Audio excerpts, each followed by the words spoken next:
इससे पहले कि मैं परिचय दूं, शायद हम जिस कार्यक्रम में बच्चों को शायद स्मरण करना भूल रहे हैं, जिनकी प्रतियोगिता आज होने वाली है, तो उनके लिए 2 लाइनों बोल करके फिर आगे का परिचय दूंगा। आज जो आपकी कॉन्टेस्ट हो रही है बच्चे लोगों, विद्यार्थियों, उसके लिए 2 लाइनें कि भगवान का दिया कभी अल्प नहीं होता, जो बीच में टूट जाए वो संकल्प नहीं होता, हार को लक्ष्य से दूरी रखना प्यारे बच्चों, क्योंकि जीत का कोई विकल्प नहीं होता, जीत का कोई विकल्प नहीं होता। और मुझे आशा है कि आप सभी लोगों ने डॉक्टर हर्षवर्धन ऐप को डाउनलोड कर लिया होगा और काफ़ी जानकारी हासिल कर ली होगी। डॉक्टर हर्षवर्धन जी के परिचय के बारे में यदि एक लाइन कहूँ तो मेरा दावा है कि पूरा हॉल तालियों से गूंज जाएगा, और वो ये है कि डॉक्टर हर्षवर्धन जी भारत विकास परिषद के सदस्य हैं।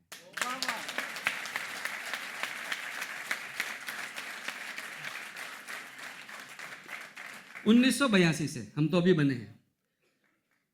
अभी उनका एक परिचय जिसका शीर्षक है एक समर्पित कर्मयोगी। डॉक्टर हर्षवर्धन की पहचान केवल जन नेता के तौर पर ही नहीं, बल्कि कई जन आंदोलन के अगुवा के रूप में भी है। वो जो कुछ भी करते हैं उनके उत्साह, ऊर्जा और समर्पण से वह बेहतरीन में तब्दील हो जाता है।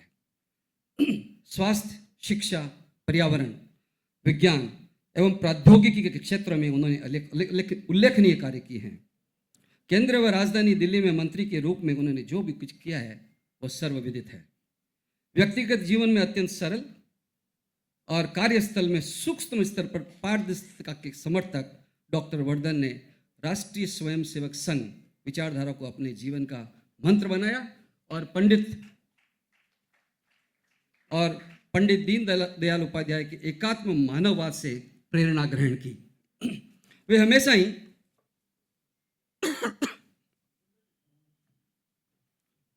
डॉक्टर हर्षवर्धन जी भी राजनीति के अपनी सिल्वर जुबली मना रहे हैं, ऐसा अभी अभी मेरे को मालूम पड़ा।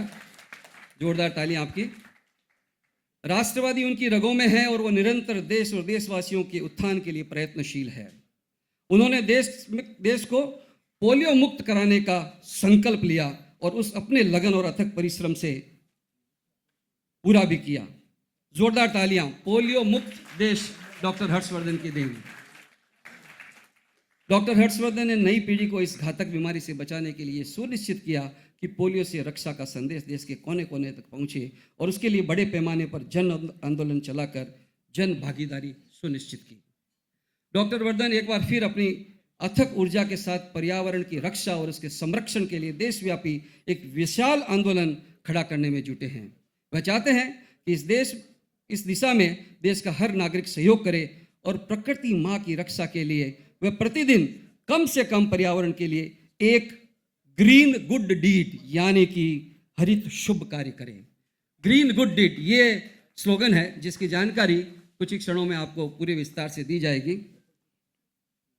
उनकी उपलब्धियों की सूची तो लंबी है साथियों। उन्हें देश विदेशों से अनेक सम्मान मिले हैं जिसका यह विस्तार से जिक्र करना मुश्किल है। उनके इस आगमन के लिए और पूरे दिन आज हमारे साथ रहने के लिए मैं हमारे राष्ट्रीय अध्यक्ष सीताराम जी पारिक और सुरेश जी जैन को कैसे भूल सकता हूं, जिनके अथक प्रयासों से आज हमारे पास कैबिनेट मिनिस्ट्री सुबह से लेकर शाम तक हमारे बीच में उपस्थित है। बहुत बहुत धन्यवाद श्री सुरेश जी एंड सीताराम जी। और उनके लिए ये कहना चाहूँगा डॉक्टर हर्षवर्धन जी के लिए कि आपके आगमन से मन सुमन हमारा खिल गया। तकलीफ तो शायद आपको हुई, लेकिन मान हमारा बढ़ गया। उसकी आगे की 4 लाइनें। पूर्व प्रधानमंत्री श्री अटल बिहारी वाजपेयी ने डॉक्टर हर्षवर्धन की पुस्तक 2 बूंदों की कहानी के विमोचन के मौके पर उन्हें स्वास्थ्यवर्धन कहकर अलंकृत किया। स्वास्थ्यवर्धन। वहीं प्रधानमंत्री श्री इंद्र कुमार गुजराल का कहना था, भारत में यदि किसी एक मंत्री को मुझे असाधारण उपलब्धियों के लिए चुनना हो तो मेरी पहली पसंद होंगे डॉक्टर हर्षवर्धन। साथियों, मुझे लगता है कि ऐसे धर्मनिष्ठ, कर्मनिष्ठ, प्रेरणा स्रोत व्यक्ति के जीवन की कहानी तो शायद गद्य में बताई जा सकती है, लेकिन उनकी विलक्षणता को समेटने की शक्ति गद्य में नहीं है। इसलिए इन पद्य के साथ में 2 लाइनों को समाप्त करते हुए मैं सीधा डॉक्टर हर्षवर्धन जी को आमंत्रित करता हूं कि सहजता, सरलता, शालीनता की खान है। सहजता, सरलता, शालीनता की खान है। सशक्त व्यक्तित्व डॉक्टर हर्षवर्धन मंत्रिमंडल की शान है। धन्यवाद।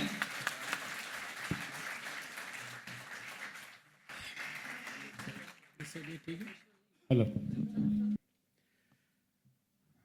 भारत विकास परिषद के राष्ट्रीय अध्यक्ष आदरणीय श्री सीताराम पारिक जी, भारत विकास परिषद के राष्ट्रीय संगठन मंत्री आदरणीय श्री सुरेश जैन जी, भारत की संसद में मेरे वरिष्ठ सहयोगी बड़े भाई गोपाल शेट्टी जी, भारत विकास परिषद के प्रांतीय अध्यक्ष श्री LR जाजू जी, और भारत जानो इस कार्यक्रम के संयोजक भाई डॉक्टर तरुण शर्मा जी, यहाँ पर उपस्थित हमारे अभी अभी सभागार में पधारी महाराष्ट्र की विधायिका मनीषा चौधरी जी, अतुल जी जिनके लिए बहुत तालियां बज रही थी लेकिन वो चले गए हैं, शिव कुमार झा जी जो यहाँ के कॉरपोरेटर भी हैं, ओम प्रकाश जी, धीरज गुप्ता जी, अजीत मेनन जी, मानक डागा जी, रविंद्र भाई जी, मधु जी और बहुत सारी महान हस्तियां यहाँ पर उपस्थित हैं इस मंच पर भी और कार्यक्रम में भी। और बहुत सारे वो बच्चे भी आए हैं जिन्होंने सारे देश के अंदर कई लाख बच्चों के बीच से प्रतियोगिता में भाग लेते हुए सफलता अर्जित की है। वो भी इस कार्यक्रम को सही मायने में तो गरिमा वो प्रदान कर रहे बच्चे। मैं हृदय की गहराइयों से आप सब लोगों को धन्यवाद करता हूँ, विशेष रूप से अध्यक्ष जी को जिन्होंने मुझे इस कार्यक्रम में आपके साथ शामिल होने का सौभाग्य दिया। उन सब लोगों को भी मैं हृदय से अभिनंदन करना चाहता हूँ जिनके सहयोग से भारत विकास परिषद दिन दुगनी और रात चौगनी तरक्की कर रही है। ऐसे तो बहुत लोगों के पास होते हैं, उनको हम लोग संपन्न बोलते हैं, लेकिन भामाशाह जो है उसकी तरह जो है सम्मान जो है समाज में कम लोगों का होता है। और मैं समझता हूँ कि भारत विकास परिषद के साथ जो महान लोग यहाँ बहुत सारे ऐसे हैं जो नीचे बैठे हैं, बहुत सारे ऐसे जो ऊपर बैठे हैं, बहुत सारों को सम्मानित किया गया, वो सब हम सब की ओर से अभिनंदन के पात्र हैं। समय की मर्यादा है इसलिए ज़्यादा लंबी बात तो नहीं मैं कहूँगा, लेकिन ये बड़े खुशी की बात है कि भारत को जानने के लिए और जिस भारत को हम विस्मृत कर चुके हैं उसका स्मरण लोगों को और विशेष रूप से बच्चों को जो हमारे कल का भारत है उनको कराने का एक बहुत ही समर्पित और योग्य प्रयास भारत विकास परिषद के माध्यम से, भारत को जानो कार्यक्रम के माध्यम से हो रहा है। मैं हमेशा से इस बात को कहता रहा हूँ कि भारत जैसे महान देश में पैदा होने का अवसर मिल जाए, इसको कोई साधारण घटना नहीं मानना चाहिए। ये अपने आप में एक बड़े सौभाग्य की बात है। जिस भारत में स्वयं सृष्टि के रचनाकर्ता भगवान ब्रह्मा का जन्म हुआ हो, भगवान विष्णु का जन्म हुआ हो, भगवान महेश का जन्म हुआ हो, 16 की 16 कलाओं में पारंगत, और जिन्होंने अपनी अर्जुन को उपदेश देकर गीता के माध्यम से सारे संसार को कर्म योग पढ़ाया, ऐसे जिस भारत में भगवान श्री कृष्ण का जन्म हुआ हो और मर्यादाओं के पुरुषोत्तम भगवान विष्णु के 7वें अवतार और पूरी मानवता के लिए आदर्श ऐसे भगवान श्री राम, और फिर स्वामी विवेकानंद सरीखे पता नहीं कितने ढेर सारे हजारों ऋषि मुनि त्यागी तपस्वी, ये सब जो है हम सब के लिए बड़े सौभाग्य की बात है कि ये सब भारत के हैं और हम सब भी भारत में पैदा हुए हैं। भारत में इंसान के रूप में जन्म लेने का मौका मिला है। इंसान के रूप में भी बोलते हैं कि 84 लाख बार नॉन ह्यूमन योनियों में ट्रैवल करने के बाद कहीं जाकर इंसान के रूप में जन्म लेने का मौका मिलता है। मैं 95 के अंदर पहली बार जब अमेरिका गया था तो उल्लेख इसलिए कर रहा हूँ कि भारत विकास परिषद के सिद्धांतों में और जन्म के साथ भी जो है और जो प्रेरणा लेने के जो हमारे प्रेरणा स्थान है उसमें स्वामी विवेकानंद का बहुत महत्वपूर्ण स्थान है। तो मैंने वहाँ के बच्चों के साथ वार्तालाप करते हुए पूछा कि तुम्हारे प्रेरणा पुरुष कौन हैं। तो उन्होंने अपने अमेरिका के कुछ राष्ट्रपति वगैरह का नाम लिया, किसी ने अब्राहम लिंकन, किसी ने वॉशिंगटन, इस तरह से। तो मैंने कहा ये तो आपके देश के राष्ट्रपति हैं। प्रेरणा पुरुष हम उसको बोलते हैं the person who inspires you to do some good work in your life. तो आपको शायद विश्वास करने में मुश्किल होगी, लेकिन मैंने अमेरिका के बच्चे के मुंह से स्वामी विवेकानंद का नाम जो है सुना। भारत विकास परिषद का जन्म उस दशक में हुआ है जब परम पूजनीय गुरु जी जीवित थे। और मैं ये समझता हूँ कि जिन संगठनों को जन्म के समय परम पूजनीय गुरु जी का आशीर्वाद और मार्गदर्शन मिला है, वो संगठन वास्तव में बहुत भाग्यशाली है। और हम ये भी जानते हैं कि परम पूजनीय गुरु जी उन हमारे महान विचारकों में से और हमारे महान प्रेरणा स्रोत लोगों में से हैं, जो महापुरुषों में से हैं, जो स्वयं जिन्होंने डॉक्टर हेडगेवार जी के सानिध्य में काम किया है। और मैं अक्सर ये कहता हूँ कि डॉक्टर हेडगेवार जी जैसा कोई दूसरा अगर बनाने की कोशिश भी करे तो शायद भगवान विष्णु, महेश और ब्रह्मा, इनको भी तीनों को शायद मुश्किल होगी। जिस प्रकार से उन्होंने देश के बारे में डायग्नोसिस किया और जिस प्रकार से उस डायग्नोसिस को करके मेरे ख्याल से डॉक्टरी का सही उपयोग जो है उन्होंने कलकत्ता मेडिकल कॉलेज से पढ़ने के बाद शायद डॉक्टर हेडगेवार जी नहीं किया है। तो हम उस विचार के साथ जुड़कर जो है इस भारत विकास परिषद के अंदर काम कर रहे हैं। भारत की जो महान सांस्कृतिक श्रेष्ठ परंपराएं हैं, यहाँ का संस्कार है, उसको अक्षुण्ण रखने का हम सब लोग प्रयास कर रहे हैं। और ये जो प्रतियोगिता है, भारत को जानो, सही बात तो यह है कि शायद ये सही मायने में नीड ऑफ द आवर है, क्योंकि हम हमारे अतीत को भूल चुके हैं। मैंने आज से 40 साल पहले एक किताब पढ़ी थी, उस किताब का नाम था हिंदू सुपीरियॉरिटी। वो किताब 1906 में हरबिलास शारदा नाम के एक व्यक्ति ने लिखी है और मैं उसको हमेशा hats off to that great person कहता हूँ। और जितनी बार उस किताब को पढ़ता हूँ उतनी बार दोबारा तिबारा चौबारा पढ़ने का मन करता। जब मैंने पढ़ी थी तब वो किसी आर्काइव से लेकर पढ़ी थी। उसमें अनेक चैप्टर्स हैं भारत के बारे में। उसमें हेल्थ हो, मेडिसिन हो, साइंस हो, कॉमर्स हो, टेक्नोलॉजी हो, आर्ट हो, कल्चर हो, स्कल्पचर हो, पेट्रियाटिज़म हो, वैलर हो, यानी जो चीज़ आप सोच सकते हो हर चीज़ उसके अंदर, उसके ऊपर एक चैप्टर है। और उस चैप्टर के अंदर, उस क्षेत्र के अंदर भारत की जो ऊंचाई है और जो भारत की महानता है, जो भारत हमेशा विश्व गुरु जैसे स्तर पर रहा है, ये खाली कोई नारा या नहीं है, उसके बारे में हिंदुस्तानी ने नहीं, विदेशी ने जो है कब कब क्या क्या कहा है उसका उसमें उस सारी किताब के अंदर उसने लिखा है। यानी इस देश के बारे में विदेशी लोग कहते थे कि यहाँ झूठ बोलने का अपराध भी नहीं लगता, यह भी उस किताब के अंदर मैंने पढ़ा।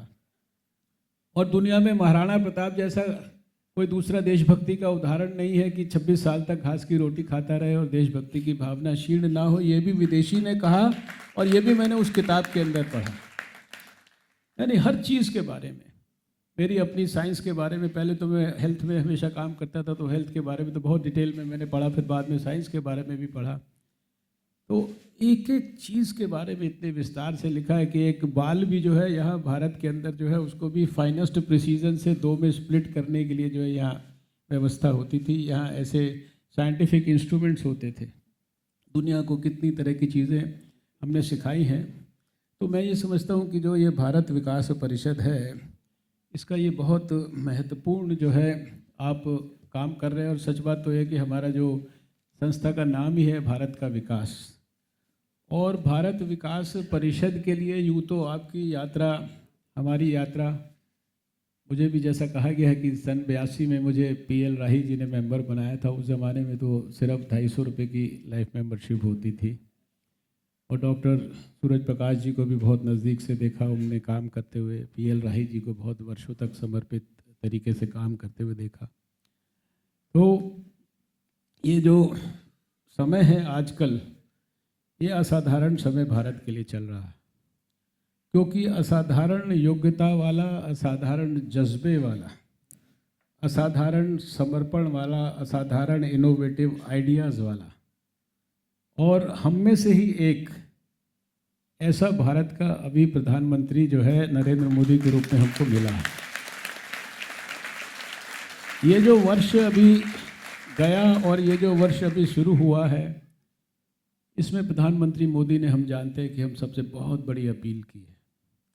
भारत के हर व्यक्ति से अपील की है, हर संगठन से अपील की है, सामाजिक हो, धार्मिक हो, राष्ट्रीय स्तर पे काम करता हो, मोहल्ले स्तर पे काम करता हो, सबसे उन्होंने कहा है कि थोड़ा थोड़ा जो है हम काम करें।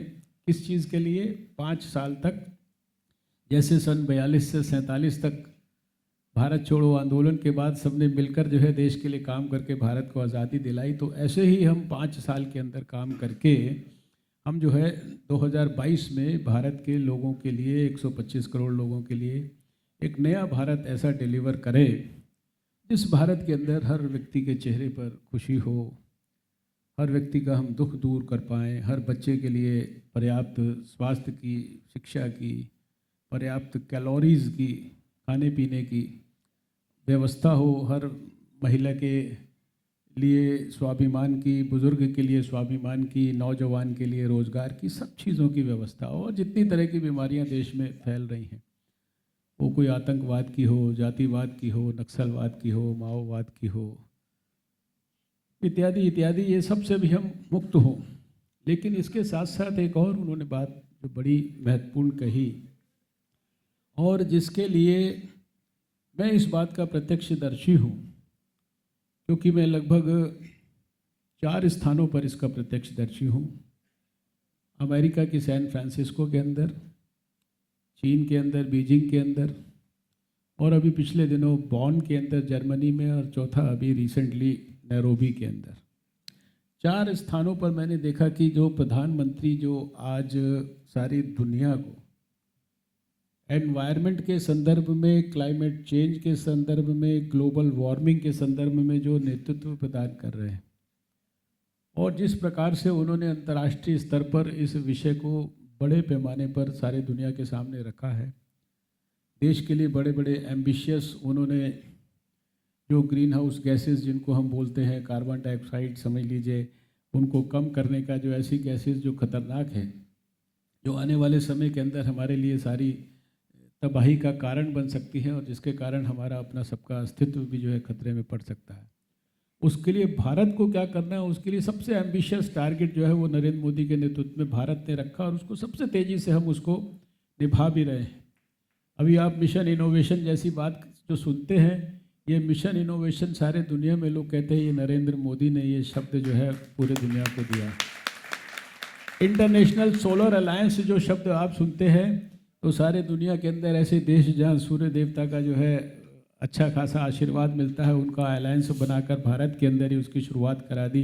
कितने $1 मिलियन उसके लिए जो है प्रधानमंत्री मोदी ने दे दिया।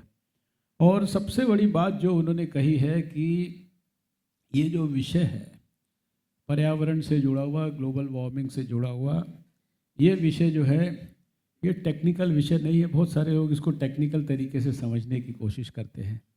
उन्होंने कहा ये हमारी सबकी नैतिक जिम्मेदारी है, ये एक मॉरल इशू है, और मॉरल इशू इसलिए है क्योंकि ये विषय उन बच्चों के लिए है जिन बच्चों ने अभी इस संसार में जन्म नहीं लिया है। हम सब भाग्यशाली हैं क्योंकि हमारे जो पूर्वज थे उन्होंने हमें साफ सुथरी नदियाँ दी, स्वच्छ हवा दी, घने जंगल दिए, फर्टाइल उपजाऊ ज़मीन दी, नेचर के साथ एक प्रकृति के साथ एक अच्छा क्वालिटी का समन्वय दिया, जीव जंतुओं के साथ समन्वय रहने वाली संस्कृति दी, वो सब कुछ दिया। लेकिन हम शायद कहीं ना कहीं जो है इतने सालों के अंदर इसकी रक्षा कैसे करनी है, इसके लिए हमारा पॉजिटिव क्या कंट्रीब्यूशन है, इन सब चीज़ों को हम कहीं भूल गए या कहीं ना कहीं कमज़ोर पड़ गए। और जिसका परिणाम यह है कि आज दुनिया के लिए सबसे बड़ी चिंता अगर है तो वो पर्यावरण से जुड़ी हुई है। और इस नाते मुझे बड़ी इस बात की खुशी है, अभी एक मेनन साहब ने या किसने कहा, बहुत आखिरी वाक्य उनका मुझे बहुत अच्छा लगा कि साइलेंटली भी बहुत काम हो सकते हैं। और साइलेंटली जब काम करते हैं तो फिर उसका कहाँ तक वो जा सकता है। ये जब लोग मुझे पोलियो के बारे में याद दिलाते हैं कि भारत पोलियो मुक्त हो गया, तो मैं तुरंत अतीत के अंदर डूब जाता हूँ और मुझे एकदम से ख्याल आता है कि ये पोलियो शुरू कैसे हुआ था। तो मुझे याद आता है कि मंत्री बनने के 17 दिन के बाद मैं ऐसे ही किसी एक कार्यक्रम के अंदर भाषण दे रहा था, तो किसी ने मुझे एक स्लिप भेजी थी और उस स्लिप पे मुझे कहा कि कार्यक्रम के बाद हम आपसे मिलना चाहते हैं। और वो 3 या 4 डॉक्टर थे, मेरे मित्र लोग, बच्चों के डॉक्टर थे। उन्होंने कहा, डॉक्टर हर्षवर्धन, तुम्हें हेल्थ मिनिस्टर बनने का मौका मिला है, तुमको पता है कि दुनिया के 60% पोलियोग्रस्त बच्चे भारत में होते हैं। मैंने कहा मुझे नहीं पता कि ये डाटा स्टैटिस्टिक्स। और फिर उन्होंने दिल्ली की स्टैटिस्टिक्स, जमुना पार में दुनिया के सबसे ज़्यादा होते हैं, ये सब बातें करके कहा कि हम कई सालों से लोगों के यहाँ धक्के खा रहे हैं, मंत्रियों के यहाँ, सरकारों के यहाँ नॉक कर करके परेशान हो गए, कोई सुनता नहीं है। लोग कहते हैं जो बात करते हो ये भारत में संभव नहीं, तो तुम्हें मौका मिला है। और वो शायद मैं समझता हूँ वो जो डॉक्टर लोगों का स्लिप भेजना है वो एक प्रकार का शायद भगवान की कृपा ही रही होगी कि मुझे एक उसी रात सपना पैदा करने का मौका मिला। सपना मैंने पैदा किया, लेकिन उसके लिए काम तो सारे दुनिया ने किया, हमारे विचार परिवार ने किया। दिल्ली के अंदर हमारे सैकड़ों ऑर्गेनाइजेशंस ने जब मिलकर सफलतापूर्वक स्वयंसेवकों के साथ उस काम को किया तो वो राष्ट्रव्यापी हो गया, साउथ ईस्ट एशिया का हो गया, अफ्रीका का हो गया, दुनिया के 40 देशों में मुझे जाने का मौका मिला। और एक दिन मुझे वो भी याद है जब विश्व स्वास्थ्य संगठन के लोगों ने मुझे कहा कि आपका ये जो आरएसएस ऑर्गेनाइजेशन है ये बड़ा पावरफुल ऑर्गेनाइजेशन है, उत्तर प्रदेश और बिहार के अंदर पोलियो के केसेस कम नहीं हो रहे हैं, दुनिया के लिए खतरा बना हुआ है, तो आप इस ऑर्गेनाइजेशन के जितने प्रमुख लोग हैं उनको WHO की तरफ से चिट्ठी लिखवाइए। और मैंने WHO में रहकर 185 अपने परिवार के इम्पोर्टेंट ऑर्गेनाइजेशंस, उस समय जो भी VHP ये भारत विकास परिषद के रहते होंगे उस समय उनको भी चिट्ठी लिखी। और उसके परिणाम स्वरूप जो है हमारे उस समय परम पूजनीय सरसंघचालक थे सुदर्शन जी, उन्होंने बिहार में, उत्तर प्रदेश में स्वयंसेवकों से अपील की। मुझे कर्णावती की बैठक में जाकर सारे देश का सामने प्रेजेंट करने का मौका मिला। और आज हम सब के लिए खुशी की बात है कि जो है हम पिछले लगभग 7 साल से 2011 की जनवरी के अंदर आखिरी केस भारत में हुआ था, हम सबको उस भारत में सांस लेने का मौका मिल रहा है जो कि पोलियो मुक्त है। ये बात इसलिए मैंने नहीं कही कि ये पोलियो मैंने शुरू किया, ये बात सिर्फ आपके मन में ये बात एम्फेसाइज करने के लिए की है कि छोटे से आइडिया को छोटे स्तर पर भी शुरू करके और छोटे से कोर ग्रुप से भी काम करके, एक भारत विकास परिषद की शाखा से भी काम शुरू करके उसको देशव्यापी आंदोलन कैसे बनाया जा सकता है। एक कार्यक्रम से दूसरा कार्यक्रम को प्रेरणा, एक संगठन से दूसरे संगठन को प्रेरणा, और उसके माध्यम से आज सारी दुनिया जो है वो भारत की तरफ देख रही है। और जिन गुड ग्रीन डीड्स की बात की है, जब भी हम अच्छे एनवायरनमेंट के लिए कामों की बात करते हैं तो हमारे ध्यान में घूम फिर के क्या आता है कि एक पेड़ पौधा लगा दिया तो हमने गुड ग्रीन डीड कर दिया। लेकिन हमने हमारे विभाग के अंदर एक अच्छी खासी रिसर्च करके कम से कम ऐसी 500 से ज़्यादा जो अच्छे काम हो सकते हैं जो हमारे बच्चों के बेहतर भविष्य के लिए है, हम सबके अपने स्वास्थ्य की, संस्कृति की रक्षा के लिए है, पर्यावरण की रक्षा के लिए है, नेचर की रक्षा के लिए है, बेटर समन्वय के लिए है, उनको हमने संकलित किया है। और हर एक जो छोटे से छोटा भी काम है उसके इर्द गिर्द छोटे बड़े सामाजिक आंदोलन विकसित करने की बहुत ज़बरदस्त पोटेंशियल है।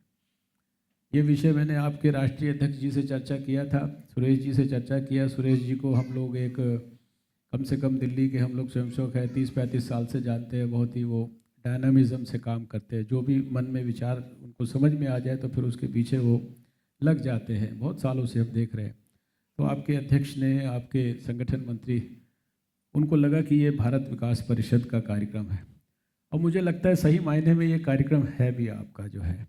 और इस कार्यक्रम के माध्यम से आप सारे देश में देश की दूसरी सैकड़ों ऑर्गेनाइजेशंस के लिए एक मॉडल विकसित करके दिखा सकते हैं। और इसी कार्यक्रम को सामाजिक बड़ा आंदोलन बनाने के लिए हमने अपने ऐप के माध्यम से इसके बारे में बहुत विस्तार से चर्चा करने की कोशिश की है, जिसका अभी प्रेजेंटेशन होगा। और आने वाले समय में मैं जो देख रहा हूँ कि जिस प्रकार से पोलियो उन्मूलन का आंदोलन और भारत के अंदर जो सारा मामला अटका हुआ था सारे दुनिया का, क्योंकि 60% बच्चे भारत में थे, तो सारे दुनिया का आंदोलन भारत के कारण अटका था। तो अभी एनवायरनमेंट के बारे में सारे दुनिया के लोग भारत की तरफ बड़ी आशा भरी निगाह से देखते हैं। मैं जब अंतर्राष्ट्रीय फोरम पर ग्रीन गुड डीड्स के बारे में बात करता हूँ तो उनको लगता है कि ग्रीन गुड डीड्स का जो आंदोलन का सफल मॉडल भारत डेवलप करके दिखा सकता है। और मैं आने वाले वर्षों में देख रहा हूँ कि अगर आप सब लोग मिलकर संकल्प करेंगे तो कोई मुझे कम से कम संदेह नहीं लगता कि यूनाइटेड नेशंस के अंदर बड़ी कॉन्फ्रेंस के अंदर जो है भारत विकास परिषद का लोग उदाहरण जो है देकर सारी दुनिया को प्रेरित करें।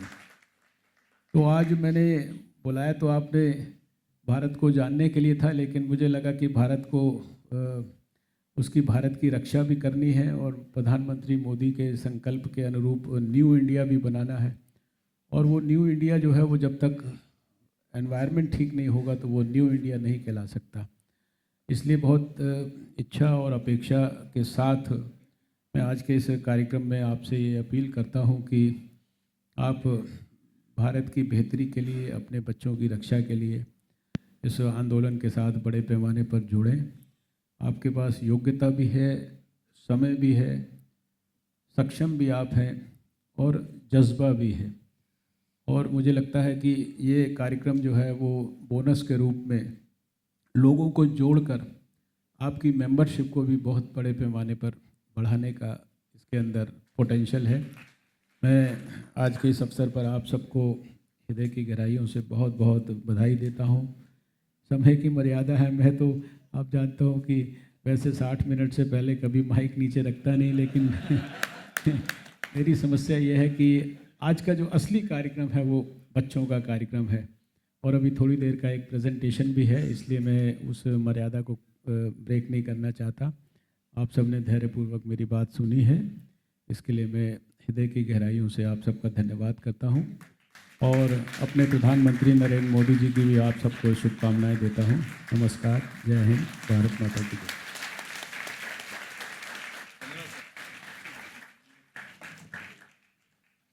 हेलो, जाजू जी ने, हर्षवर्धन जी ने के लिए 4 लाइना काफ़ी पढ़ के सुनाई थी। मैं भी इनके स्वागत के लिए 4 लाइना पढ़ना चाहता हूँ, उसके बाद में आगे की कार्रवाई शुरू करते हैं। जल में निर्मलता, चंदन में शीतलता हमने देखी है, सागर में गंभीरता और पर्वत में अटलता हमने देखी है। हर एक में कोई न कोई विशेषता जरूर होती है, लेकिन सारी की सारी विशेषता हमने आप में देखी है। जोरदार ताली से इनका स्वागत होना चाहिए। अब हमारे बीच में कुछ विशिष्ट अतिथि मौजूद हैं, तो हम करतल ध्वनि से उनका स्वागत करेंगे। सबसे पहले मनीष सताई चौधरी जो एमएलए है दहीसर की, जोरदार ताली से इनका स्वागत होना चाहिए। विनोद सेलार, उत्तर मुंबई जिला अध्यक्ष भाजपा, तालियों से, जोरदार ताली से इनका स्वागत होना चाहिए। जितेंद्र पटेल कॉर्पोरेटर हैं, इनका भी जोरदार ताली से इनका स्वागत होना चाहिए। और महेंद्र जी काबरा, हेमा फाउंडेशन रामरतन विद्या मंदिर, तालियों से इनका स्वागत होना चाहिए। उत्तम अग्रवाल, पूर्व अध्यक्ष सी एसोसिएशन, तालियों से इनका भी स्वागत होना चाहिए। अब मैं मंच पे गणमान्य व्यक्तियों से निवेदन करना चाहूंगा, कृपया करके दर्शक दीर्घा में अपना स्थान ग्रहण करें। हरीश छेड़ा जी कॉर्पोरेटर हैं, उनका भी जोरदार तालियों से इनका स्वागत होना चाहिए। कृपया अपने स्थान पर ही बैठे रहें। तुरंत डीमंच करते हुए हम जो है ग्रीन गुड डीड्स उस पर एक प्रेजेंटेशन है। हमारी मनोरंजना जी हमारे बीच में हैं। मैं चाहूँगा, रिक्वेस्ट करूँगा मनोरंजना जी और प्रभव शुक्ला जी, भूपेंद्र कुंवर जी और मोहित कुमार गुप्ता जी कृपया तुरंत मंच पर आकर के इस खास प्रस्तुति को पेश करेंगे। और आप लोगों को सभी को उस प्रस्तुति को देखकर वास्तव में ऐसा लगेगा कि ये ऐसा कार्य है जिसे हम सबको प्रत्यक्ष रूप से या परोक्ष रूप से जुड़ना चाहिए। जोरदार तालियां मनोरंजना जी और उनकी टीम के लिए होनी चाहिए जो मंच पर आ रही है और अपने इस प्रेजेंटेशन को प्रस्तुत करेगी। तो उसके तुरंत बाद में हमारा भारत को जाना क्विज कॉन्टेस्ट होगा। स्वागत है आप सभी का, खास तौर से उन प्यारे प्यारे बच्चों का जो आज भारत विकास परिषद की ओर से आयोजित क्विज प्रतियोगिता भारत को जानो में भाग लेने आए हैं। आधुनिक युग के महान ऋषि स्वामी विवेकानंद जी के श्री चरणों में शीश नवाते हुए मैं उनके ध्वजावाहकों को भी नमन करती हूँ। इसमें कोई संदेह नहीं है कि भारत विकास परिषद के संपर्क, सहयोग, संस्कार, सेवा और समर्पण के लक्ष्य को स्वामी विवेकानंद जी के बताए रास्ते पर ही चलकर हासिल किया जा सकता है। हमारा देश स्वस्थ हो, समर्थ हो और वैभवशाली हो, यही सपना प्रधानमंत्री श्री नरेंद्र मोदी जी का है। उनके न्यू इंडिया 2022 के लक्ष्य को पाने के लिए हम सब एकजुट होकर कंधे से कंधा मिलाकर आगे बढ़ें, तभी हम हर लक्ष्य को पा सकते हैं। हमें arise, awake and do not stop until the goal is reached के संकल्प के साथ ही आगे बढ़ना होगा। केंद्रीय मंत्री डॉक्टर हर्षवर्धन जी स्वामी विवेकानंद जी के इस सूत्र वाक्य को आत्मसात करते हुए लगातार देश के सर्वांगीण उत्थान में लगे हुए हैं। एक चिकित्सक के रूप में उन्होंने जन सेवा और देश सेवा को प्राथमिकता दी। दिल्ली और केंद्र में स्वास्थ्य मंत्री रहते हुए भी वे इस पवित्र भाव से देश और देशवासियों की सेवा में जुटे रहे और आज पर्यावरण, वन एवं जलवायु परिवर्तन के साथ ही विज्ञान, प्रौद्योगिकी और भूविज्ञान मंत्रालय की जिम्मेदारी भी उसी सेवा भाव से वो संभाल रहे हैं। डॉक्टर हर्षवर्धन अपने आंदोलनों और अभियानों के लिए मशहूर रहे हैं। उन्हें लोग द मैन विद मिशन कहते हैं। पर्यावरण मंत्रालय की जिम्मेदारी संभालने के बाद उन्होंने लोगों से पर्यावरण की रक्षा के लिए छोटे छोटे ग्रीन गुड डीड्स अपनाने की अपील की। वे मानते हैं कि धरती को प्रदूषण मुक्त करना ही हमारी सामूहिक जिम्मेदारी है। अपनी अव्यावहारिक जीवन शैली के कारण हम रोजाना प्रकृति को नुकसान पहुंचा रहे हैं। जल, ईंधन जैसे सीमित प्राकृतिक रिसोर्सेज का गलत इस्तेमाल करके पूरी मानवता के लिए हम लोग संकट पैदा कर रहे हैं।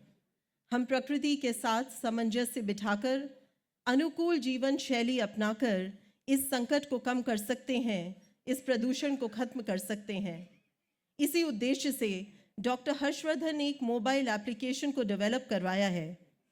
जनता से हर पल जुड़े रहने का और अपने अभियानों से देश के जन जन को जोड़ना ही इस ऐप का मकसद है। हालांकि डॉक्टर हर्षवर्धन उन नेताओं में हैं जो कि अपनी जनता से हमेशा जुड़े रहना पसंद करते हैं। तमाम व्यस्तताओं के बावजूद लोग उन तक पहुंच सकें, यही इस ऐप का उद्देश्य है। डॉक्टर हर्षवर्धन ने पूर्व में कई मुहिम छेड़ी हैं। ये मोबाइल ऐप भी उनकी मुहिम को धार देने के लिए और व्यापक जन समाज को उस मुहिम से जोड़ने का एक जरिया है, एक माध्यम है। डॉक्टर हर्षवर्धन की पर्यावरण पर जो मौजूदा मुहिम है, उन सब अभियानों पर हम लोग विस्तार से चर्चा करेंगे। उससे पहले हम लोग गौर करते हैं कुछ पंक्तियों पर। जागो, रुको और सोचो, हम कहाँ जा रहे हैं? क्या कभी सोचा? क्यों मिट्टी, जल, जंगल सिमट रहे हैं? अरे नहीं बचेगी धरती तो हम कहाँ रहेंगे? हम रोप रहे हैं विष बेल, तो आखिर क्या काटेंगे? अब नहीं जागे तो बोलो कब जागेंगे? धरती बची रही भी तो जल नहीं बचेगा, ना बचेगा जंगल, ना ही जीव रहेंगे। आग के गोले से तपती होगी धरती तब, बोलो कौन सहेगा, बोलो कौन रहेगा? सोचो आखिर कौन बचेगा, सोचो आखिर कौन बचेगा? इन पंक्तियों से जाहिर है कि मौजूदा समय में सिर्फ भारत ही नहीं, पूरी दुनिया सबसे बड़ी चिंता इस समय पर्यावरण प्रदूषण की है। धरती तेजी से प्रदूषित हो रही है। जलवायु परिवर्तन के कारण तापमान तेजी से बढ़ रहा है। नदियां प्रदूषित हो रही हैं, मिट्टी प्रदूषित हो रही है। प्रदूषण के कारण हवा भी जहरीली हो गई है। कहते हैं कि जब तक सांस है तब तक आस है, लेकिन यहाँ तो हवा में इस कदर जहर घुल रहा है कि दम घुटता है। हमारे वेद, हमारे शास्त्र हमेशा से ही पर्यावरण अनुकूल आचरण सिखाते रहे हैं। अफसोस है कि आधुनिकता की दौड़ में हमने उन सीखों को भुला दिया जो हमें अपने पूर्वजों से हजारों साल पहले मिली थीं।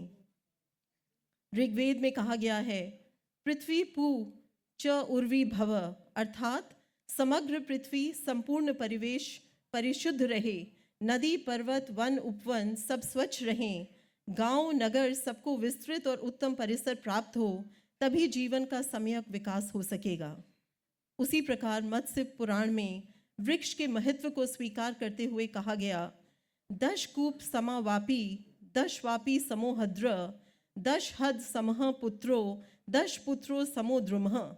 यानी कि 10 कुओं के बराबर एक बावड़ी होती है, 10 बावड़ियों के बराबर एक तालाब होता है, 10 तालाबों के बराबर एक पुत्र होता है और 10 पुत्रों के बराबर एक वृक्ष होता है। यह सब प्राचीन ज्ञान होने के बावजूद भी भारत आज प्रदूषण से ग्रस्त है। आज के दिन घर घर में प्रदूषण के बड़े कारक पल रहे हैं। हम जानते भी हैं लेकिन अनजान बने हुए हैं। प्लास्टिक के उपयोग ने किस तरह हमें प्रभावित किया है, उसका उदाहरण है कि प्रदूषित जलवायु, मिट्टी और सूखते जल स्रोत समूचे ग्रह के लिए ये सब संकट बन चुके हैं। आज मुंबई में इन सब ग्रीन गुड डीड्स की मुहिम की शुरुआत हो रही है। डॉक्टर हर्षवर्धन ने उनके बारे में आपको ऑलरेडी बताया। हमने यहाँ से अपने एक नए अभियान का शंखनाद कर दिया है। आप सब भी डॉक्टर हर्षवर्धन की मुहिम से उनके ऐप के द्वारा जुड़ सकते हैं। अब मैं आपको दिखाऊंगी कि डॉक्टर हर्षवर्धन के ऐप से आप किस प्रकार जुड़ सकते हैं। आप अपने फ़ोन के ऐप स्टोर पर जाएं और डॉक्टर हर्षवर्धन के ऐप को डाउनलोड करें। आप इस पर लॉगिन और साइन अप कर सकते हैं। जब आप इस पे लॉगिन और साइन अप करेंगे तो वहाँ पे एक फॉर्म भरने के लिए आपको बोला जाएगा और जब आप उस फॉर्म को भर देंगे तो आप डॉक्टर हर्षवर्धन के ऐप के परिवार का एक हिस्सा बन जाएंगे। अब इस ऐप के कुछ इम्पॉर्टेंट फीचर्स मैं आपको दिखाऊंगी। इस ऐप का सबसे इम्पॉर्टेंट फीचर है कनेक्ट विद मी, जिसको आप एक्सप्लोर कर सकते हैं। इसका सबसे पहला पार्ट है माय सोशल कॉर्नर। जैसा कि आप सबको मालूम है कि डॉक्टर हर्षवर्धन सोशल मीडिया पे बहुत एक्टिव हैं। आप में से बहुत सारे लोग ऐसे होंगे जो उनके फॉलोअर्स होंगे यूट्यूब पर, फेसबुक पर, इंस्टाग्राम पर, ट्विटर पर। अब आप सारी उनकी फॉलोइंग जो है वो एक सिंगल पेज पे देख सकते हैं, यानी कि आपको अलग अलग ऐप खोलने की ज़रूरत नहीं है। आप फेसबुक, इंस्टाग्राम, ट्विटर, यूट्यूब सब इसी पेज पर यहीं पर आकर उनके शेयर कर सकते हैं। इस पे अगला सेक्शन है जिसको बोलते हैं सेंड वीडियो, जिसमें आप विभिन्न मुद्दों पर वीडियो भेज सकते हैं। यहाँ पर एक छोटा सा आपको लाल रंग का बटन दिख रहा है स्क्रीन पर। अगर आप उस बटन को दबाएंगे तो उस बटन के माध्यम से आप एक वीडियो बना सकते हैं, जिस वीडियो को आप डायरेक्टली डॉक्टर हर्षवर्धन तक भेज सकते हैं। जी हाँ, ये वीडियो डायरेक्टली डॉक्टर हर्षवर्धन देखेंगे और उसका जो है वो रिप्लाई भी करेंगे। और अगर कोई ऐसा इम्पोर्टेंट इशू हुआ जिस पे उनको लगेगा कि वो एक्शन ले सकते हैं तो वो ज़रूर उस पर एक्शन भी लेंगे। इसी तरीके का एक इशू हम आपको दिखाने जा रहे हैं, जो कि इशू किसी एक आम जनता ने रेज़ किया और उनको ऐप के माध्यम से भेजा और फिर किस तरीके से उन्होंने उसका रिप्लाई किया, इसको हम दिखाएंगे। बहुत ज़्यादा बढ़ गया है। और हमारे क्षेत्र के सांसद डॉक्टर हर्षवर्धन, सौभाग्य से वो हमारे सांसद हैं और इस देश के पर्यावरण मंत्री भी हैं। तो मैं उनसे रिक्वेस्ट करूंगा कि इस प्रदूषण के लिए दिल्ली में पहले इस प्रदूषण के लिए कोई पुख्ता कदम उठाया जाए। जैसा कि मैंने अपनी स्टडी करी, जैसे मैं जाता था तो मैंने ज़रूर ये जानना चाहा कि दिल्ली में प्रदूषण का कारण क्या है। तो फिर मुझे पता लगा कि जो 50% जो पोल्यूशन का कारण है दिल्ली में वो डस्ट पार्टिकल्स हैं और 27% जो है वो पोल्यूशन का कारण है इंडस्ट्रियल पोल्यूशन। बट हमारे यहाँ जो है काम होता है वो गाड़ियों पे और दूसरी चीज़ों पे ध्यान ज़्यादा दिया जाता है।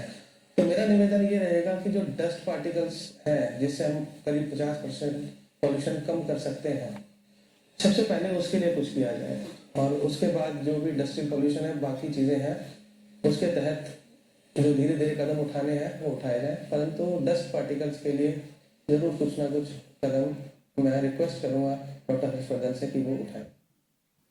ये आपने देखा कि किस प्रकार ऐप के माध्यम से लोग उनसे जनसंपर्क कर रहे हैं और अब हम आपको दिखाएंगे कि किस प्रकार डॉक्टर हर्षवर्धन ने इनका रिप्लाई दिया ऐप के माध्यम से। Rohit, I am so happy कि मेरे आदर्श नगर से भी जागरूक लोग जो है दिल्ली के एयर पोल्यूशन के बारे में बात कर रहे हैं और आप इतने ज़्यादा कंसर्न हैं, ये मेरे लिए और भी ज़्यादा खुशी की बात है। मैं 2-3 बातें आपसे कहना चाहता हूँ कि दिल्ली के एयर पोल्यूशन के बारे में हम लोग बहुत गंभीरता से सब प्रकार का चिंतन भी कर रहे हैं और सब तरह की स्ट्रैटेजीज भी जो एयर पोल्यूशन के जो दिल्ली में कारण हैं और जिनके बारे में हमने साइंटिफिक स्टडीज भी कराई हैं IIT कानपुर के अंदर दूसरे स्थानों पर, उसके अनुरूप एक बहुत ही बड़ा कॉम्प्रिहेंसिव प्लान है जिसके ऊपर लगातार काम हो रहा है। पिछले साल जो खराब दिन थे और अच्छे दिन थे उसके मुकाबले 2017 के अंदर खराब दिनों की संख्या कम हो गई और जो अच्छे दिन थी उनकी संख्या बढ़ गई। मैं ये चाहता हूँ कि आप अभी मैंने कल परसों राज्यसभा में डिबेट हुई है एयर पोल्यूशन पर, मैंने उसके बाद उसमें बहुत विस्तार से उसका जवाब दिया है। वो यूट्यूब पे भी है और उसके काफ़ी सारे अंश इस ऐप पर भी हैं। आप एक बार उसको पूरा अध्ययन करिए। हम इसके साथ साथ ये भी प्रयास कर रहे हैं कि एक अच्छे ऐसे सकारात्मक काम हो, गुड ग्रीन डीड्स, उनके अराउंड हम एक समाज में एक पॉजिटिव आंदोलन विकसित करने की कोशिश कर रहे हैं। आप अपने ऐप पर भी इन गुड ग्रीन डीड्स को डाउनलोड करके उसमें से देखो कि आप किस विषय को अपने आदर्श नगर क्षेत्र के अंदर नेतृत्व देकर एक आंदोलन बिल्डअप कर सकते हो। लोगों को जोड़कर कोई वहाँ पर सकारात्मक काम कराइए जिससे हमारे हवा की क्वालिटी इम्प्रूव हो और फिर उन वीडियोस को भी आप मेरे ऐप पर अपलोड कर सकते हैं। तो मुझे लगता है कि इससे हम सब मिलकर सरकार, समाज और हमारे विशेषकर आपके जैसे जागरूक नागरिक हम दिल्ली की और देश की जो हवा की जो क्वालिटी है इसको इम्प्रूव करने में निश्चित रूप से सफल होंगे। मेरे से बराबर टच में रहिए। बहुत खुशी हुई आपने मुझे याद किया। Thank you so much. कितने बढ़िया तरीके से डॉक्टर हर्षवर्धन से संपर्क करने का ये माध्यम है, आप देख रहे हैं। चाहे ही डॉक्टर हर्षवर्धन केंद्रीय मंत्री हों, उनके पास 3 प्रभार हैं, वो दिल्ली में बैठते हैं, लेकिन कोई भी मुंबई वासी अगर उनसे बात करना चाहे डायरेक्टली तो वो इस ऐप के माध्यम से इश्यूज़ को रेज़ कर सकता है। और आप मानिए या ना मानिए, एक पहले MP या मंत्री हैं जो 48 घंटे के अंदर अंदर हर एक सवाल का जवाब देते हैं, हर एक मुद्दे को एड्रेस करते हैं। इसी ऐप में एक और फीचर है जिसको बोलते हैं cast your vote on issues of public importance. From time to time इस ऐप पर एक्टिव पोल्स होंगे और आप अपना वोट यहाँ पे डाल सकते हैं। येस, नो और कांट से करके 3 विकल्प हैं। आप इसमें किसी भी पब्लिक इम्पोर्टेंस के इशू पर आप अपना वोट कास्ट कर सकते हैं। इसका अगला सेक्शन है सबमिट एन आइडिया। कोई भी नया आइडिया या विचार जो आपको लगता हो कि देश में क्रांति ला सकता है वो आप यहाँ पर सबमिट कर सकते हैं। और आप मानिए कि डॉक्टर हर्षवर्धन अगर कोई ऐसा आइडिया आप देंगे जिसको वो सकारात्मक तरीके से हैंडल कर सकते होंगे और आपकी ड्रीम्स को विजुअलाइज कर सकते होंगे तो वो ज़रूर उस पर एक्शन लेंगे। अगला सेक्शन है चैट रूम। समसामयिक मुद्दों पर विचार विमर्श का ये खुला मंच है। हर 15 दिन में एक बारी किसी भी एक इम्पॉर्टेंट सब्जेक्ट पर, कोई भी क्रिटिकल इशू पर डॉक्टर हर्षवर्धन लाइव चैटिंग करते हैं। आप भी उसमें भाग ले सकते हैं। उसकी एक नोटिफिकेशन हम पहले से भेजते हैं, और अगर आप उस इशू में इंटरेस्टेड हों तो आप उस लाइव चैट में भाग ले सकते हैं। ये होम पेज ऐप का जिस पर फॉलो योर लीडर यानी माय एक्टिविटीज़ नाम का एक सेक्शन है, जहाँ पे आप उनकी डेली एक्टिविटीज़ देख सकते हैं। जहाँ जहाँ वो मंत्रालय की एक्टिविटीज़ से जाते हैं, चाहे वो देश में हो चाहे वो विदेश में हो, हर जगह आप उनकी एक्टिविटीज़ को फॉलो कर सकते हैं, शेयर कर सकते हैं और रेकमेंड कर सकते हैं दोस्तों को। आपको मालूम है कि देश विदेश में हर जगह डॉक्टर हर्षवर्धन के बारे में लेख आर्टिकल्स छपते रहते हैं। आप उनको एक ही जगह पे एकत्रित रूप से पढ़ सकते हैं। इसको बोलते हैं न्यूज़ अबाउट मी।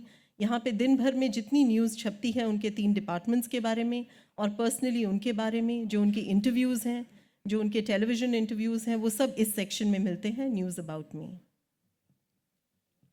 अगला सेक्शन है जनता की आवाज़, जिसका एक नमूना आप ऑलरेडी देख चुके हैं। ये बहुत ही इम्पोर्टेंट सेक्शन है। एक तरीके से ये लोकतंत्र को सशक्त करने का माध्यम है। एक श्रेष्ठ नेता का अपनी जड़ों से जुड़े रहने का बहुत बढ़िया प्रयास है। आप सब इसमें भाग ले सकते हैं, आप अपनी आवाज़ दे सकते हैं। किसी भी इशू पर आप अपने ओपिनियंस को, सजेशंस को डॉक्टर हर्षवर्धन तक कन्वे कर सकते हैं। ये सेक्शन है ग्रीन गुड डीड्स का, जिसके बारे में ऑलरेडी डॉक्टर हर्षवर्धन ने आपको विस्तार से बताया कि किस तरीके से ग्रीन गुड डीड्स जो है वो उनकी मिनिस्ट्री ने 500 ग्रीन गुड डीड्स ऑलरेडी बनाई हैं। वो 500 ग्रीन गुड डीड्स आपको इस सेक्शन में मिलेंगी पढ़ने के लिए, और आप उनमें से कोई भी चूज़ कर सकते हैं और उसमें पार्टिसिपेट कर सकते हैं। जैसे कि plant a tree for cleaner air, save water save life, से नो टू प्लास्टिक्स, और बहुत सारी ऐसी मुहिम्स हैं। इनको ज्वाइन करने के लिए आप जॉइन माय इनिशिएटिव्स पे क्लिक कर सकते हैं।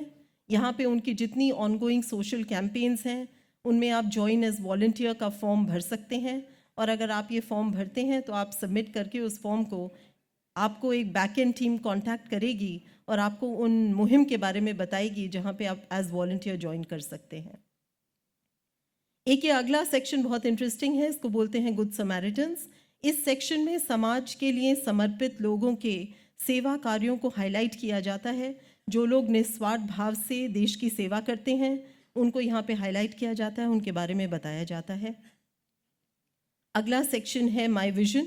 इसमें आप डॉक्टर हर्षवर्धन की विजन के बारे में पढ़ सकते हैं। As you all know, he is a great visionary leader. उनकी हर बारे में एक विजन है, देश के बारे में, दिल्ली के प्रांत के बारे में, पर्यावरण के बारे में, how to make India happy and prosperous, उसके बारे में आप सब पढ़ सकते हैं। ये सेक्शन है माय कॉन्स्टिट्यूंसी माय पीपल। इस सेक्शन में आप डॉक्टर हर्षवर्धन के निर्वाचन क्षेत्र और वहाँ पे जितने उन्होंने कार्य करे हैं उनके बारे में विस्तार से जान सकते हैं। अगला सेक्शन है my years with the government. इस सेक्शन में उनके 4 साल के कार्यकाल की उपलब्धियों का विवरण आप पाएंगे, आप उन्हें पढ़ सकते हैं। ये सेक्शन है लैब विजिट्स का। As you all know that he is minister for science and technology. आज़ादी के बाद वो पहले केंद्रीय मंत्री हैं जिन्होंने साइंस एंड टेक्नोलॉजी का भार संभाला, और उन्होंने देश भर के हर लैब का विजिट किया और साइंटिस्ट कम्युनिटी को उन्होंने उत्साहित किया। I think he deserves a very big applause for this. जैसे कि मैंने कहा, पहले केंद्रीय मंत्री जिन्होंने घूम घूम के इस देश के हर साइंस के लैब को विजिट किया और साइंटिफिक कम्युनिटी को प्रोत्साहित किया। अगला सेक्शन है my years with the RSS. RSS के साथ करीब 5 दशकों की एक भावनात्मक यात्रा का इसमें विवरण है। किस तरह पंडित दीनदयाल उपाध्याय जी और स्वामी विवेकानंद जी की फिलॉसफी ने उनके व्यक्तित्व को प्रभावित किया, इसके बारे में आप पढ़ सकते हैं। एक बहुत ही इमोशनल जर्नी है। मेरे ख्याल से जितने लोग यहाँ पे प्रेजेंट हैं वो सब किसी ना किसी तरीके से आरएसएस से भी जुड़े हुए हैं। तो ये जो जर्नी है डॉक्टर हर्षवर्धन की फ्रॉम आरएसएस टू बीजेपी, ये इसके बारे में आप पढ़ना चाहेंगे तो ये बड़ा इंटरेस्टिंग सेक्शन है। अगला सेक्शन है गेट टू नो मी, जिसमें आप उनके बारे में ब्रीफ प्रोफाइल और डिटेल प्रोफाइल ऐसे ऐसे फैक्ट्स आपको पढ़ने के लिए मिलेंगे जो शायद आपको उनके बारे में पता नहीं होंगे। नेक्स्ट सेक्शन है photo albums and video gallery. आपको जान के खुशी होगी कि यहाँ पे आप 28,000 फोटोग्राफ्स देख सकते हैं डॉक्टर हर्षवर्धन के बारे में और डॉक्टर हर्षवर्धन के काम के बारे में, उनके मंत्रालयों के बारे में। और एक वीडियो गैलरी है जहाँ पे आप 1200 वीडियोस देख सकते हैं उनसे संबंधित। नेक्स्ट सेक्शन है हॉल ऑफ फेम, जहां डॉक्टर हर्षवर्धन को देश और समाज के साथ पूरी मानवता के कल्याण के लिए किए गए कार्यों के लिए देश विदेश के अनेक प्रतिष्ठित पुरस्कारों से नवाजा जा चुका है। इसमें आप उन पुरस्कारों और डॉक्टर हर्षवर्धन के बारे में विश्व की नामचीन हस्तियों ने क्या बोला, ये आप जान पाएंगे। डॉक्टर हर्षवर्धन को पोलियो उन्मूलन के अपने इस सफल प्रयास के लिए अंतर्राष्ट्रीय पुरस्कार से सम्मानित किया गया। इसके अतिरिक्त उन्हें कई अन्य राष्ट्रीय और अंतर्राष्ट्रीय पुरस्कारों से भी सम्मानित किया गया।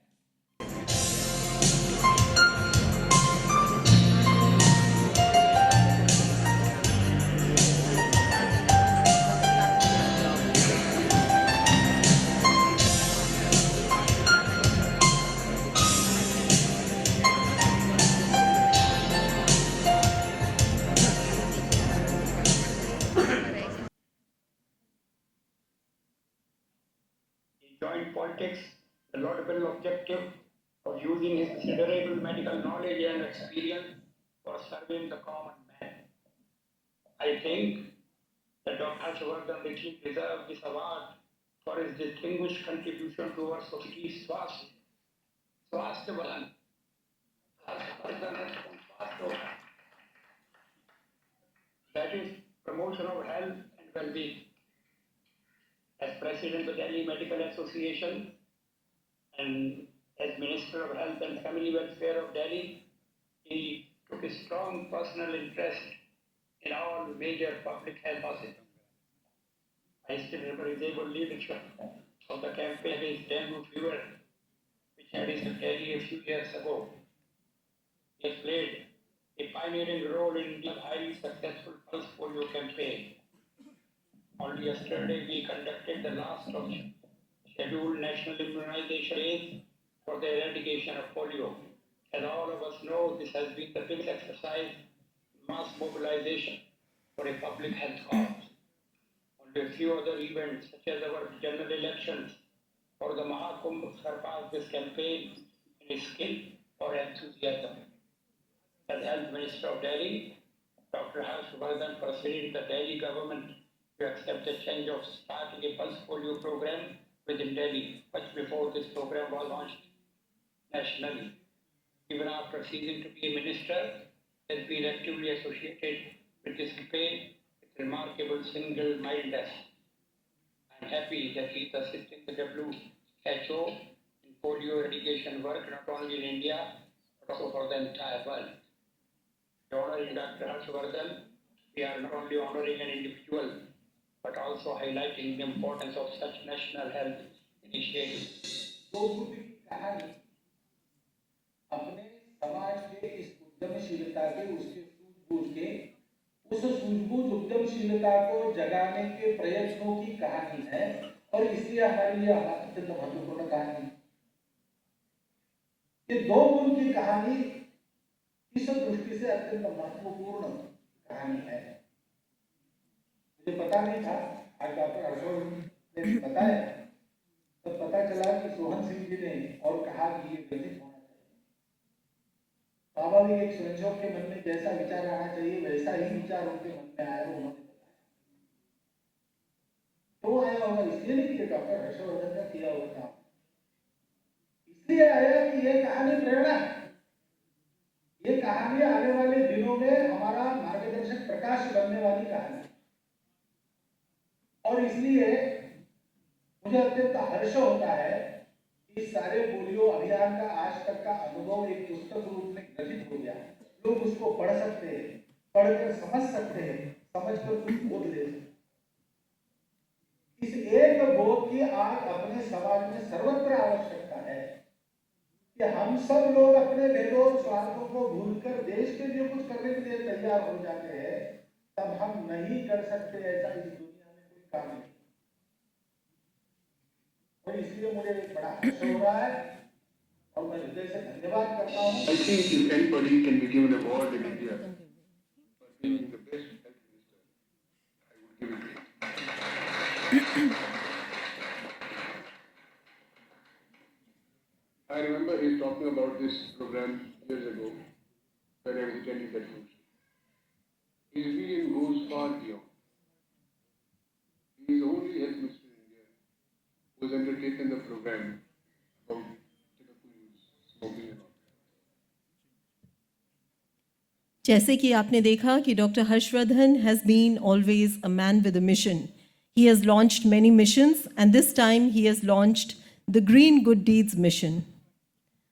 इस ऐप में बहुत सारे ग्रीन गुड डीड्स के उदाहरण हैं जिन्हें आप अपना सकते हैं और आप उनको अपनी डेली लाइफ में इम्प्लीमेंट कर सकते हैं.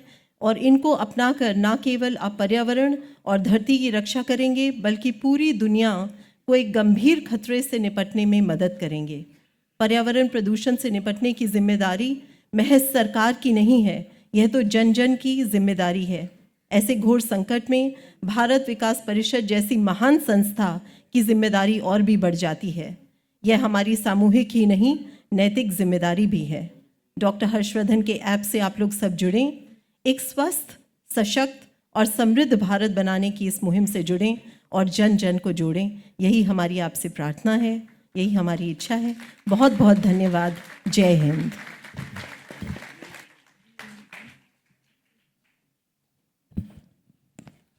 अब हम आज की प्रतियोगिता की तरफ बढ़ रहे हैं, तो अब मैं डॉक्टर तरुण शर्मा से निवेदन करना चाहूँगा कि मंच का संचालन करने के आगे एक बार तरुण शर्मा जी के लिए जोरदार तालियों से इनका स्वागत होना चाहिए. डॉक्टर तरुण शर्मा.